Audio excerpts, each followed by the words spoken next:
Advice to Maria Owens, asking a man to take on your surname in marriage. A new woman contemplating marriage. Surprise, I am free to confess, was my dominant emotion on reading your letter. Marriage and Maria had never associated themselves in my mind, fond as I am of alliteration. Never in the 10 years I have known you have I heard you devote 10 minutes to the subject of any man's good qualities. You always have discoursed upon men's faults and vices, and upon their tendency since the beginning of time to tyrannize over woman.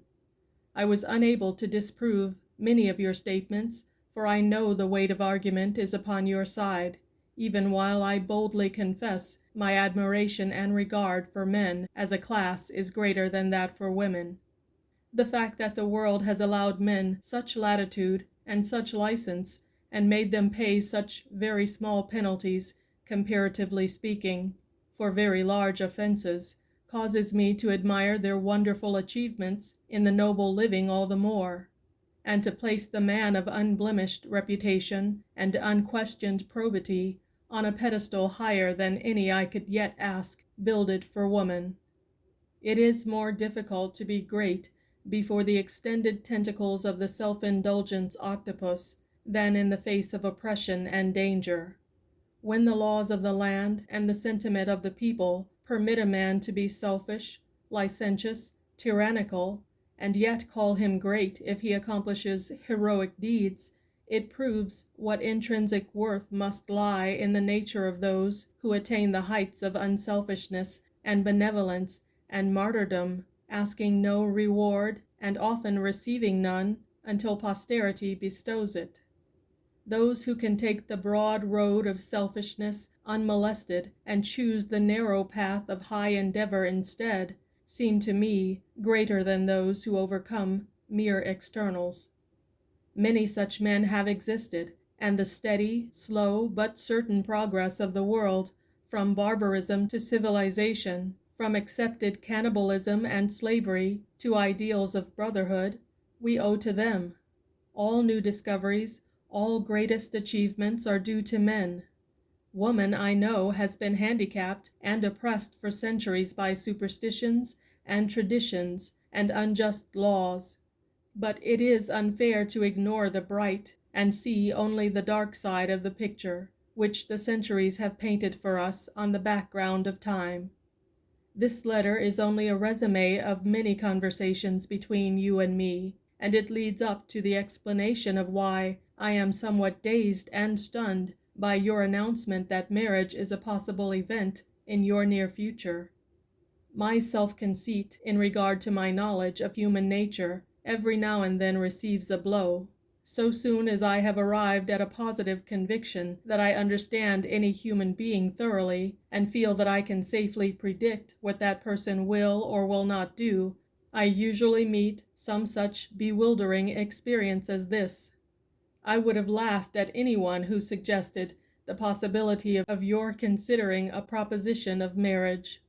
You tell me you are 35 years old, and say you have never before met a man to whom your thoughts reverted, no matter how you endeavored to occupy yourself with other subjects. You also tell me he is not like other men.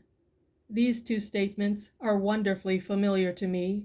Indeed, they have been confided to me in precisely the same words by at least a score of women, young and not so young, who met the compelling man. Maria, I believe you are in love. Your heart is awakened from its stupor, caused by an overdose of intellect, for too much intellect is often a drug which deadens the consciousness of a woman's heart. But you have been drugged so long that you are still under a hazy spell, to judge from that portion of your letter which took the form of an inquiry. You ask my opinion in regard to the point of disagreement between you and your semi-fiancé. To much that you say I agree. You have carved a name and a place for yourself in the world. Your lectures and your books have made your name familiar to many people.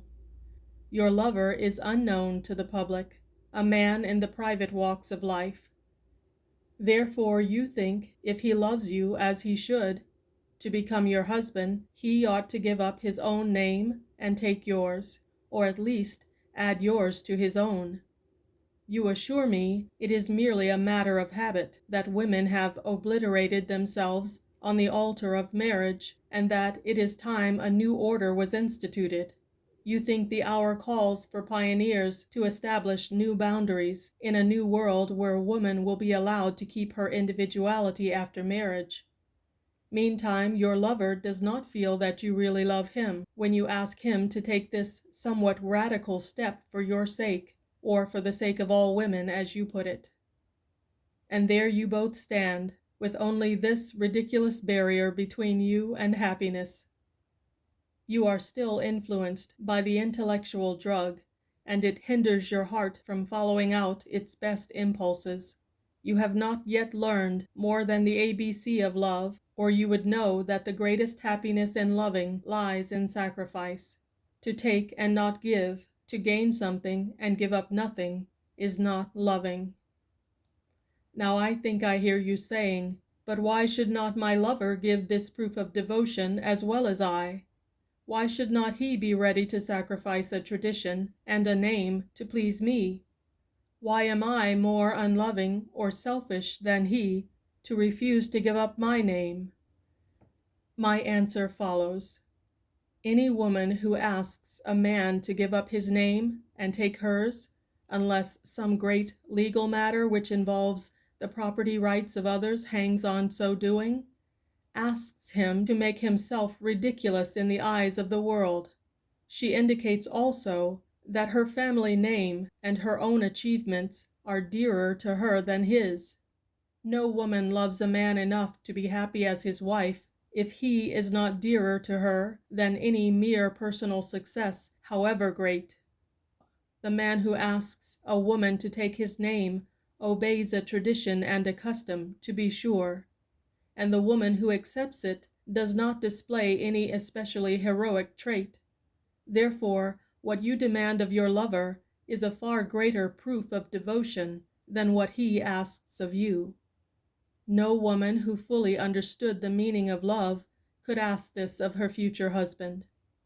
If he occupied the place in her life which a husband should, no matter what were her personal attainments, she would glory in adding his name to her own, and in having its shelter to hide under, at times, from the glare of publicity.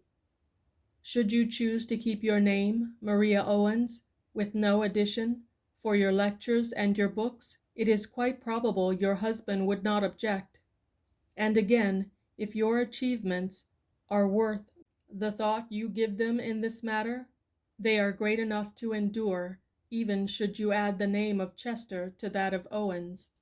But certainly, if you love the man you think of marrying, you will be happy in the thought of wearing his name, legally and socially, in everyday life, and the sight of a card engraved Mrs. Rupert Chester will give your heart a sweeter thrill than it has ever known in connection with the newspaper notices of Maria Owens. Unless you can arouse your heart to such an understanding of love, you are not yet acquainted with the little God. If your lover consents to the sacrifice you have demanded, he will indicate a weakness of character which augurs ill for the future. And if you insist upon the sacrifice, you will establish a selfish precedent which can only make you a tyrant in your own domain, and at the same time belittle your husband in the public eye. However proud and happy you may be in the thought of noble achievements of your own, you must realize that there are many brutal and painful phases to a public career for a woman. These phases do not exist to any such degree for a man. I do not believe it is the result of tradition or habit, but of sex and temperament, that this difference exists, and that the shelter of a man's name means more to a woman than any shelter to be found in her own, and that the sacrifice of her own name means less to her than the sacrifice of his means to him. Unless you can reach this same conclusion, do not marry, for you do not love. End of advice. Ella Wheeler Wilcox.